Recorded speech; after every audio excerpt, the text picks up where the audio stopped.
Olá, pessoal. Está no ar mais um Enfoque BIM, agora em um novo formato. São entrevistas com especialistas que fazem a diferença no cenário da engenharia e da transformação digital no Brasil. E para extrair esse modelo, convidamos alguém que tem uma trajetória sólida no desenvolvimento e aplicação do BIM em infraestrutura, especialmente em obras rodoviárias e estruturas especiais. Pedro Chaves, arquiteto e urbanista, BIM Manager, ele já atuou também no ProArt e foi membro aqui da assessoria técnica do Núcleo BIM do DENIT. Ele já compôs a nossa equipe e é um instrutor há mais de 10 anos, participante de iniciativas nacionais de padronização da ABNT, profissional que tem acompanhado a evolução do BIM, tanto no setor público quanto em concessionárias. Pedro, seja muito bem-vindo e obrigado por aceitar o nosso convite. Obrigado, meu amigo. Obrigado, Thiago, pelo convite. A pessoa do Thiago Rosa também, da DPP, a equipe do DENIT nessa grande casa da infraestrutura do país, a Maura e todos os componentes do Núcleo BIM como do DENIT. Me diz aí, o que você está fazendo atualmente? Qual a sua área de atuação? Como é que está sendo a sua dinâmica de trabalho? Thiago, então na infraestrutura, falando um pouquinho até da parte da experiência, né? Comecei na infraestrutura trabalhando com ponte, e isso se tornou um programa piloto a nível nacional, junto com outros que aconteceram de outras instituições. Então essa experiência, ela deu know-how para que eu fosse para a parte também de infraestrutura ferroviária. Lá eu já não trabalhava só com ponte, minha especialidade é ponte, mas lá eu atuei na implantação do BIM em todas as outras disciplinas, entre 15 disciplinas, né? Com vários profissionais, várias pessoas que precisavam trazer o BIM para essa metodologia. Excelente período. E isso me trouxe a oportunidade de hoje estar na concessão, que é uma realidade parecida. A gente tem a parte pública junto com a NTT, né? Então lembra o rito do DENIT, e nós temos a experiência muito forte do privado, que o privado ele tem uma velocidade, uma celeridade naturalmente diferente do setor público. A burocracia ela se torna um pouco menor e você precisa recorrer a resultados mais rápidos. Então, assim, o que norteia a gente vai ser o setor público numa concessão. Então, nós temos o PER, que é o Programa de Exploração Rodoviária, e lá nós temos um planejamento de projetos. Nós, como concessão, nós atuamos para tentar fazer isso de uma forma mais rápida, naturalmente. Minha atividade dentro da concessão, eu sou uma parte dela como se fosse uma parte de fora. Qual que é a minha atuação? Eu entrei no controle de qualidade de projeto. São duas atividades principais como BIM Manager. Um é a própria implantação do BIM e o outro é o controle de qualidade como especialista BIM. Então, nós temos na estrutura o seguinte, nós temos projetistas que estão externos à concessionária e alimentam a concessionária. Temos uma primeira etapa de levantamento de campo, que fornece para os projetistas. Então, nós temos algumas empresas trabalhando nisso. O pool de empresas hoje é entre 15 a 20 empresas atuando, tá? Então, nós temos as pessoas de campo que levantam, alimentam os projetistas, isso externo à concessionária. Alimenta o projetista, a projetista nos envia e nós, como controle de qualidade de projeto, temos uma equipe plural de 15 profissionais especialistas em suas áreas. Então, nós temos especialistas em geometria, terrapleno, hidrologia. Todos os profissionais recebem esse material das empresas projetistas e avaliam o conteúdo. A minha função é que esse material chegue em BIM e fazer a análise desse produto em BIM. A função do especialista é fazer a análise técnica. Ele é o meu suporte para ver se chegou em BIM também, né? Passa por mim, e depois ele faz a análise dele e ele vai para um critério técnico. Aprovado, olha que interessante, olha o sistema que a NTT atua. Então, nós temos as projetistas, nós temos o controle de qualidade de projeto, nós somos o braço direito da concessionária Nova 381, em Minas Gerais. E aí, nesse momento, nós passamos por uma certificadora, isso é exigência da NTT. Então, é bastante interessante isso. A certificadora ela fica externa a nós. Então, eu, como controle de qualidade de projeto, estou dentro, junto, né, com a concessão. Os projetistas estão fora e essa certificadora está fora também. O nome dela, técnica, é Organismo de Inspeção Acreditada. Acaba que a gente aqui no dia a dia chama de certificadora. Então, quando acaba o projeto, passa pelo controle de qualidade de projeto, nós temos essa camada ainda de certificação para ela dar um certificado. Olha, está tudo ok com o projeto de vocês. Ou não, precisa ser refeito antes de protocolar a NTT. Dando tudo certo nesse fluxo, é dado essa certificação e aí é enviado, de fato, para a NTT, com o objetivo que a NTT não precise revisar, né, no sentido de mandar a gente revisar aquele projeto. Então, esse fluxo que a NTT, junto com a concessionária, estrutura para que a gente tenha uma qualidade de projeto de excelência. Então, essa é a minha atuação, tentei ser breve, mas... Não, é isso mesmo. E é interessante, é legal ver, porque às vezes não passa pela nossa ideia. Essa coisa do controle de qualidade, a gente acaba pensando que não, o analista ele vai ali, ele dá uma olhada. Não, tá minimamente, atendeu minimamente ali os padrões, eu acho que está coerente, mas é porque tem todo um background também importante. A gente até se encontrou no evento lá do GeoBIM, né, na NTT. É muito interessante a gente participar disso, porque a gente vê realmente como que tem funcionado o cenário e por que as coisas estão acontecendo. E aí, até entrando aqui na decisão da Surod, é uma coisa que eu queria perguntar, assim, como que a sua empresa ela recebeu a notícia dessa obrigatoriedade, né, da adoção do BIM nos projetos e das concessões, né, de rodovias federais por parte da ANIT? Como é que foi essa coisa, essa revolução toda aí? No nosso caso, de uma concessão nova, a concessão ela foi em janeiro, fevereiro deste ano, ela já nasceu BIM, ela já nasceu digitalizada. Então, é um terreno muito fértil, muito bom.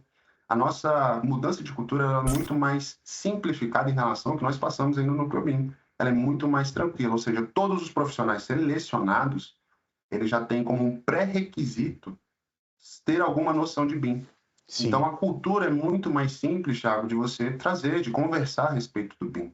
Então, a nossa energia aqui dentro, diferente da do Núcleo BIM, ela gasta com outro direcionamento, outras formas de comunicação, porque as pessoas elas já estão necessariamente, minimamente preparadas para o tema. Então, a nossa capacitação, por exemplo, é muito mais leve, no sentido de que eu não preciso mudar a concepção de metodologia. A metodologia ela já faz parte do processo. Então, como a concessionária recebeu isso? Ela recebeu muito bem, porque é uma concessão que ela tem, o nome dela nova, é porque ela quer trazer novidade, ela quer trazer elementos novos. Nós trabalhamos na 381, que é conhecida como a Via da Morte, Rodovia da Morte. Então, assim, a oportunidade de poder estar atuando nesse projeto e trazer tecnologias, uma rodovia na qual os critérios mínimos hoje, igual a ponte que eu falei, que tem critérios mínimos hoje que, se eu pego uma ponte da década de 60 e preciso trocar, nós temos aqui os critérios mínimos, assim, que não passa de forma, minimamente nos padrões atuais de qualidade rodoviária. Então, nós estamos fazendo um trabalho imenso para que isso seja resolvido, para que isso seja modificado e traga qualidade e paz para os usuários. Muito bacana, é aquele negócio, é o benefício de você ter, por exemplo, no exemplo que você deu aí, né, uma rodovia muito bem elaborada, atual, né, e aquela tecnologia que te ajuda a passar ali pelos embarreamentos necessários, porque afinal de contas, né, tem que passar ali, tem que cobrar uma taxa, mas aquilo ali causando a menor frustração possível. Claro que isso demanda um gasto, talvez, ali, uma mudança de cultura, né? Isso é bem BIM, Mas, depois de um tempo, você vê que se torna rotina, fica bom para todo mundo e a coisa funciona para todos os lados, né? E, inclusive, falando de benefício, assim, e querendo chover no molhado, né? A gente ficou muitos anos falando, o que é BIM? Quais são os benefícios do BIM? Quais são os benefícios do BIM para esse tipo de operação, né? Ainda aí dentro dessa vertente da Surod. O que você acha que tem de benefício BIM para essa situação? Já o grande benefício do BIM é que o BIM ele traz consigo tecnologia, e tecnologia é bom. Hoje nós estamos aqui, eu estou em Minas Gerais, você está em Brasília, a gente está podendo ter essa conversa através da tecnologia. Talvez na década de 90 isso não seria possível. O BIM traz consigo tecnologia. Então, o BIM ele traz consigo naturalmente a questão da tecnologia. E tecnologia deixa as coisas mais precisas, mais rápidas, e a precisão, ela diminui custos imprevistos, que acontece muito em obra, e quando a gente fala de infraestrutura, quem entra na infraestrutura no primeiro momento toma um susto, porque as coisas mais pequenas é 1 milhão, 2 milhões. Então, a gente tem uma tratativa aqui de investimento, por exemplo, de 3 bilhões. O papo na infraestrutura é de bilhão, o DENIT teve um orçamento de 20 bilhões. Então, assim, quando a gente trabalha nessa casa, qualquer 5% de economia é muito dinheiro. Sim. Muito dinheiro. A infraestrutura ela é muito cara. Qualquer 1% de economia é muito dinheiro. Então, assim, o BIM ele traz consigo tecnologia. Naturalmente, a tecnologia ela dá mais precisão. A precisão diminui erro. Menos erro, menor o custo. Então, a gente já tem um grande benefício. Agora, quando a gente pensa em velocidade, que é o que todo mundo quer, né? Você fazer uma coisa mais barata, ou uma coisa mais precisa, que vai reduzir custo e mais rápido, eu não quero ouvir a respeito disso. Todo mundo quer ouvir a respeito disso. Então, nosso levantamento em campo, por exemplo, da 381, toda a laser scanner, foi mais rápido. Mais rápido pode significar economia de... Às vezes, no início, o investimento é um pouquinho maior, mas o retorno pode ser muito maior. Então, precisão e agilidade. Esse é o grande benefício aí, dentre vários, do BIM. E qual que Qual que é o grande diferencial quando a gente compara a aplicação do BIM na concessão relacionada à metodologia tradicional? Thiago, a gente teve uma experiência, eu vou falar um pouquinho da experiência do DENIT. A gente teve uma experiência muito legal no DENIT, que é o álbum de ponte de passarelas. O álbum de passarelas, de pontes e de passarelas. A gente teve um caso lá muito integrante, nós tínhamos na composição de equipe um doutor, engenheiro doutor em metálica, pelo NB. Assim, e ele tinha contato com os principais nomes de mercado de metálica do país. Quando nós fizemos o projeto em 2D, nós não identificamos dois detalhes de conexão e da forma que o operador faria aquela amarragem. O 2D, o desenho nos iludiu que aquilo seria viável tecnicamente. Quando Sim. nós começamos o 2D eu falo no próprio BIM, tá? A gente modela bem o BIM, sabe o 2D. Quando a gente começou a rotacionar, puxar os detalhes, aproximar, porque o BIM é o macro e o micro, eu tenho um macro ali, mas se eu quiser olhar o parafuso, eu consigo olhar. Então, quando nós começamos a andar pelo modelo de forma virtual, a gente falou, peraí, essa conexão aqui vai dar problema na obra. Nossa, não aconteceu na obra. A gente simulou a obra acontecendo e percebeu que ia dar problema na obra. Então, a gente mitigou o problema antes dele acontecer em campo. E quando a gente fala de um álbum tipo, que vai para o Brasil inteiro, a gente evitou o trabalho, o retrabalho e o custo em campo no Brasil inteiro. Então, esse é um grande benefício do BIM, você ter a realidade da obra acontecendo ali de maneira virtual antes dela ir para campo. Sem gerar o caos ali no pré, ali, né? No preparo, afiando o machado, você já viu um problema, né? E calma aí, a gente vai precisar trabalhar de um jeito diferente. E acontecer. Aqui na concessão é muito mais simples, porque as pessoas já sabem BIM, já está nascendo em BIM, a projetista já está nascendo em BIM, os nossos profissionais já nascem em BIM. A nossa capacitação é diferente. A nossa capacitação do momento hoje é gestão de arquivo. Lá já mudamos o papo, Thiago. Já mudamos o papo para metadados. Cara, qual que é o metadado que eu tenho que ter? Quais são os atributos que eu tenho que ter no ACC? Como é que eu faço um fluxo de aprovação? É outro papo. É um papo já mais leve, porque já nasceu assim. É legal, é uma questão da gestão mesmo, né? A gente está participando de uma mudança de cultura, não é só 3D, é uma metodologia, muda-se um fluxo de trabalho. É muito interessante tudo isso, né? Participando de tudo, a gente percebe que tem algumas coisas que ainda não batem com a nossa realidade, né? E aí vem a próxima pergunta, no que diz respeito a, assim, no por que os processos falham em rodovias, né? Por que alguns processos BIM não engrenam no ambiente rodoviário, Pedro? Tiago, você falou a palavra mais linda, processos. Porque muitas vezes a gente confunde o BIM. Eu tenho muito cuidado. Eu sou apaixonado pelo BIM, defensor do BIM, eu sou justo também. O que o BIM traz de problema, eu falo. Mas muitas vezes, quando é algo novo, as pessoas falam assim, o BIM está dando problema, o BIM não sei o quê. Algumas vezes, eu já fiz até uma certa brincadeira, e já fizeram comigo também, às vezes o problema está entre o computador e a cadeira. É a pessoa, BIOS, não é né? o BIM. É BIOS. Às vezes o problema, Thiago, é um problema de processo. Como eu comentei com você, a minha comunicação com o Thiago vai ser via e-mail ou via o ACC? O ACC é um CDE, né? Da Autodesk. Como é que eu vou conversar com o Thiago? Isso não é um problema de BIM. Isso é um problema de processo. Então, hoje, aqui na concessão, Thiago, antes de falar de BIM, na verdade, a gente está conversando processo. Coordenador, como é que você vai conversar com a equipe? O cliente, que é a nova 381, como é que você vai conversar com a gente? Porque, Thiago, a gente tem um pool de 15 a 20 empresas. A gente está trabalhando uma estimativa de, no mínimo, 400 pessoas no momento, e isso só vai aumentando. Isso eu estou falando de um setor aqui, de um setor. A concessão é muito maior ainda, o setor de operação esquece milhares de pessoas. Então, como é que eu converso com essa pessoa? Eu converso pelo WhatsApp? Eu converso pelo Teams? Eu converso por e-mail? A gente não está falando de BIM propriamente dito. Só que acontece, Thiago, naturalmente. Deu um erro de comunicação. Erro de comunicação processo. O BIM não está funcionando. Gente, calma lá. Não é o BIM. O que aconteceu aqui? Não teve uma comunicação. Então a gente começa a separar o joio do trigo. Vamos ver qual que é a questão aqui. E o BIM, quando de fato você está entrando no BIM, eu vou falar de uma plataforma do ACC, que é o que a gente trabalha, a gente trabalhou aí também nos acordos de cooperação.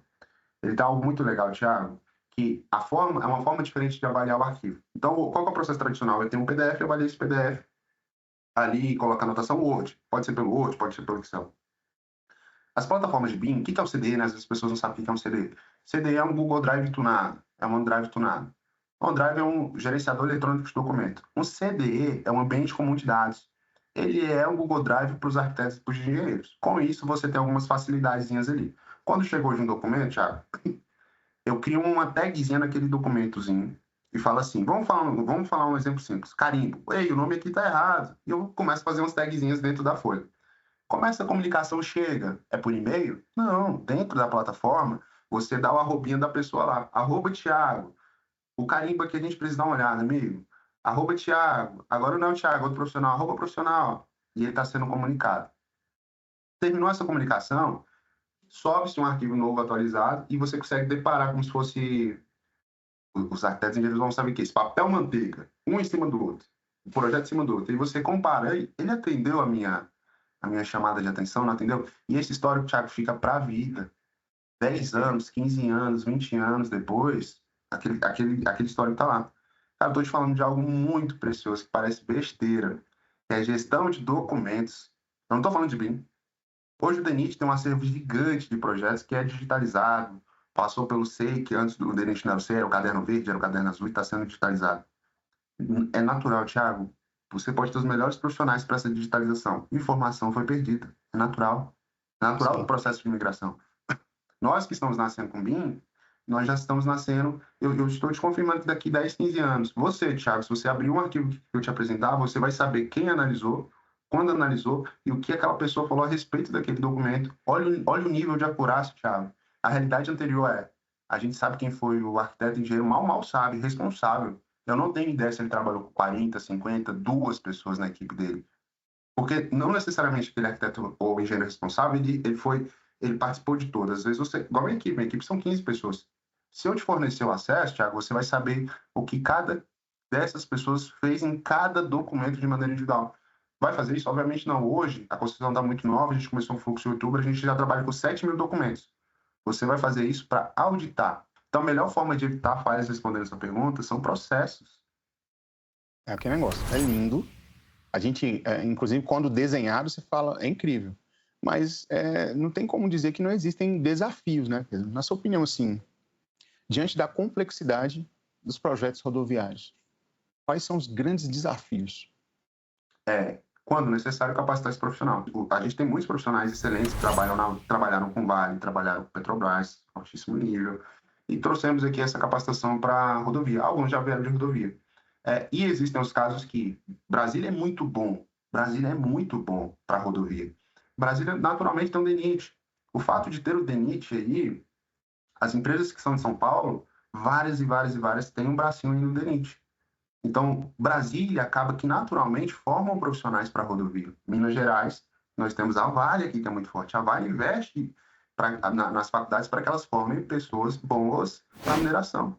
Então, a Vale puxa isso aqui. Então, o DENIT em Brasília puxa de um jeito, a Vale aqui puxa de outra forma, e os outros estados vão ter essas características. Maravilhoso. E como que a gente garante que esses projetistas eles cumpram os requisitos BIM? Porque, assim, é na prática, né? Como garantir que o projetista siga o que foi especificado? Então, a maneira que você tem de fazer e que os projetistas cumpram os requisitos BIM é você conversar com as áreas afins. Então, os arquitetos precisaram conversar com os engenheiros e falar: Pedro, o negócio de pressão é melhor do lado esquerdo do que do lado direito. Eu poderia não ter esse conhecimento como arquiteto, porque tá do lado o coração é do lado esquerdo, então você vai ter uma aferição melhor do lado esquerdo. Ué, eu sou arquiteto, eu não preciso saber disso, né?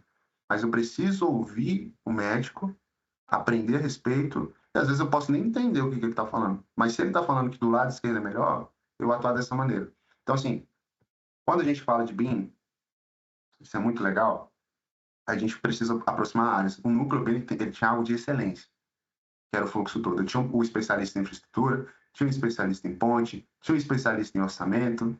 Nós temos você de comunicação. O BIM é isso. O BIM não é só arquiteto. O BIM não é só engenheiro. O BIM e são vários engenheiros, são vários arquitetos, cada um especialista sentado um do lado do outro conversando. É Muito a legal. melhor forma de cumprir. Primeiro, plural. Porque a natureza, Thiago, quando você não está no BIM, o orçamentista, por exemplo, ele é uma pessoa isolada, o planejador é uma pessoa isolada, só chega para ele aquele documento. Quando você trabalha com o BIM, e a gente fez isso no DENIT, a gente extraía o quantitativo do BIM nos projetistas. O setor de orçamento é outro, é afastado fisicamente, né? A necessidade do BIM fez com que nós, projetistas, tínhamos que conversar com o orçamento. E aí conectou. Quando você conversa com orçamento e planejamento, ele fala, olha que legal, a gente tem uma solução com o projetista. O orçamentista, planejador, se vira, como é que isso vai ser construído? Eu sou projetista, obviamente, eu tenho noção. Mas o orçamentista planejador, ele vai fazer dentro daquilo, ele pode melhorar. Sim. Eu sou projetista, eu não sou planejador, eu tenho noção de planejamento, certo? Então, eu imagino uma escola, esse aqui, se meter a escola aqui é viável, vamos embora. Só que o orçamentista planejador fala, cara, ô Pedro, a score aqui é melhor o tipo B do que o tipo A. Eu vou mudar para o tipo B. É menor custo para o DENIT. Eu não tenho essa, não é expertise minha, é expertise do planejador. Só que a realidade, Thiago, natural é, um está afastado do outro. O BIM, ele aproxima.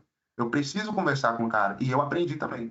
Aqui é B. Aqui é opção B. Muito bom.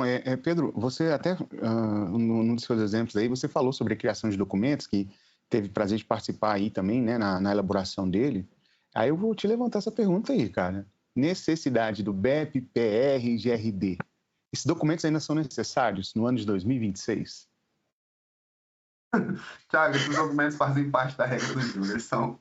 Eles são a base. Eles são o início, o start, o começo. A regra do jogo é como eu quero que aquilo seja feito, como o projetista deve fazer e como eu vou analisar para que aquilo seja efetivo. Então, assim, é a fundação. É necessário começar sempre com isso, criar isso. Como que a gente pode medir sem cair em subjetividades? Perfeito, Thiago. É a história da literatura. Primeiro, ler quem está fazendo e como. Nós temos vários exemplos internacionais de análise de maturidade. Não posso ficar só enviesado a essas pessoas. Eu tenho que entender como é feita uma análise de maturidade. Tem um aspecto psicológico. Como é que eu vou fazer minha pergunta? Eu posso enviesar minha pergunta, igual o IBGE, eu posso enviesar minha pergunta. Então, o IBGE tem uma técnica de como fazer a pergunta. Então, eu tenho que entender a técnica de como que se faz uma pergunta. Porque se eu só começo a estudar os de fora, eu tenho garantia que o de fora tem essa nuance da qualidade técnica de uma pergunta. O cara é arquiteto, o cara é engenheiro, não estudou para isso. Então, eu tenho que entender da técnica de uma pergunta, eu tenho que entender o que está na literatura de fora para poder criticar também essa pergunta que foi enviesada. E eu tenho que me agarrar às melhores literaturas. As melhores não é a questão da quantidade. As melhores é a partir do seu processo de reflexão. Então, esse é o primeiro passo. Eu preciso ler. Quando eu falo no sentido do profissional do BIM. É preciso ler. Ler e depois saber criticar. Depois de saber criticar, montar essa estrutura. Sim.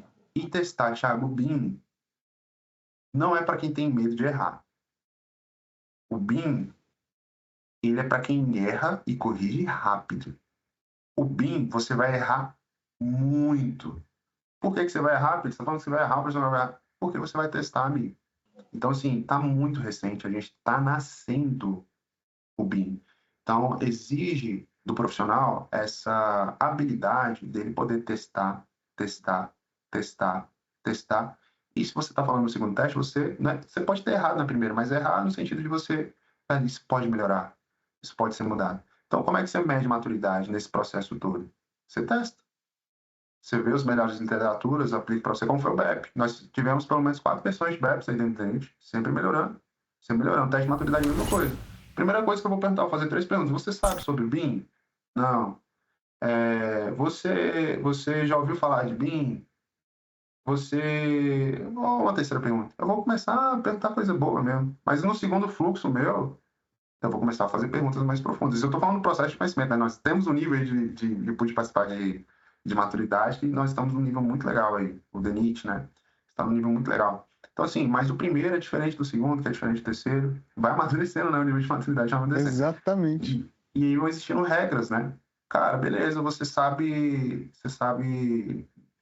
do Revit. Quanto que você sabe? Aí você vai começando a entrar. Você já ouviu falar de tal software? Você já ouviu falar de tal software? Porque a pergunta, para quem está lendo, já vai saber. Você já ouviu falar de tal software e tal? Não. Putz, então ele não está entendendo de gestão de obra ainda. Aí você tem 10 pessoas, você viu ali que a maioria falou, não. Eles não entenderam de gestão de obra ainda. Aí temos nossa ação aí dentro. Pessoal, olhamos aqui e vemos que o ponto mais crítico é a gestão de obra. Ele vai ser nossa prioridade para capacitar? Aí vem a nossa atuação de capacitação. Não vai ser a nossa prioridade. Talvez nossa prioridade seja isso ou essa outra coisa aqui, porque faz mais sentido para o departamento. A gestão vai ser outra coisa. Ok, ele é o número 1 de mais crítico, mas ele não é o número 1 para a necessidade do departamento ou a necessidade da NTT. Então, a pesquisa de maturidade, ele passa por todo esse processo de estudar, criticar, aplicar, reaplicar, refazer, ajustar e, com o resultado em mão, o diagnóstico. Com o diagnóstico em mão, plano de ação. Plano de ação são as capacitações. A gente está caminhando para o fim, Pedro, e preciso passar também sobre esse item, né? O futuro do BIM nas rodovias concessionadas. Para fechar, então, qual o futuro do BIM nesse setor, na sua opinião? O futuro é que o BIM já é uma realidade. Ou seja, o futuro são abarcar essas outras tecnologias que vão impulsionar ainda mais o desenvolvimento de projeto. Então, hoje é uma coisa básica. O futuro, para hoje, para a realidade de hoje, 2026, IA. Como é que eu faço uma IA conversar com o meu ambiente comum de dados? Thiago, como é que eu coloco a IA para fazer uma análise de projeto? Thiago, como é que eu coloco a IA para fazer verificações técnicas, o raio de curvatura daquela rodovia, para eu não precisar fazer. Não precisar no sentido de que isso aqui já existe uma norma e alguém fez o trabalho. Eu pedi para a IA filtrar essas informações para mim e diminuir daquele critério de 1.000 informações que eu preciso ler, ela filtrar para mim pelo menos 800 e eu trabalhar naquilo que de fato é meu conhecimento empírico. Então, o futuro é IA. Hoje. Daqui a pouco muda, é muito rápido. Então, hoje, o futuro é IA porque o BIM já é uma realidade. Ô, Pedro, antes de acabar, a gente está tentando aqui criar novos momentos, né? E a gente tem um momento Pitaco BIM, né? E a gente aproveita e estamos falando realmente com um especialista da área. E eu queria que você desse um pitaco. O que você acha que é uma boa para a pessoa começar a nortear aí um conhecimento novo ou aprimorar, se tornar mais maduro? Qual é o seu Pitaco BIM para o público que está assistindo a gente? Thiago, hoje, pessoalmente, eu tenho a vontade de divulgar mais a ferramenta chamada Quanto, porque ela faz algo chamado design generativo. E ela fala de todos os assuntos que nós conversamos aqui. Ela fala desde o estudo de traçado, passando pelo GIS e dando resultado no BIM. Maravilhoso. Eu quero agradecer, né? Obrigado pela conversa, Pedro. Pela clareza, pela visão, pela prática que você trouxe. Eu tenho certeza que esse formato ele vai ajudar muitos profissionais a entenderem melhor o papel do BIM, né, nas concessões. E eu quero deixar um recado para você que está assistindo, né? Esse foi o nosso primeiro episódio no nosso novo formato de entrevistas, né, do Enfoque BIM. E em breve nós vamos voltar com novos convidados e novos temas. Até a próxima. Muito obrigado novamente, Pedro. Estamos à disposição. Tchau, tchau. E esse foi mais o Enfoque BIM DENIT. Nós agradecemos a sua atenção e nós ressaltamos que temos um canal de e-mail para tirar dúvidas, trocar conhecimentos, né? Que é o bim@denit.gov.br. E também por meio do nosso portal, o BIM no DENIT. Você busca no site por Diretoria de Planejamento e, posteriormente, BIM no DENIT. Vai no seu buscador predileto, coloca lá BIM no DENIT, que provavelmente você já vai encontrar no primeiro link, tá bom? Lá você vai ter notícias de conteúdos, tudo que diz respeito ao BIM e que tem sido difundido pela nossa equipe. Tenha a todos uma boa tarde e até o próximo programa.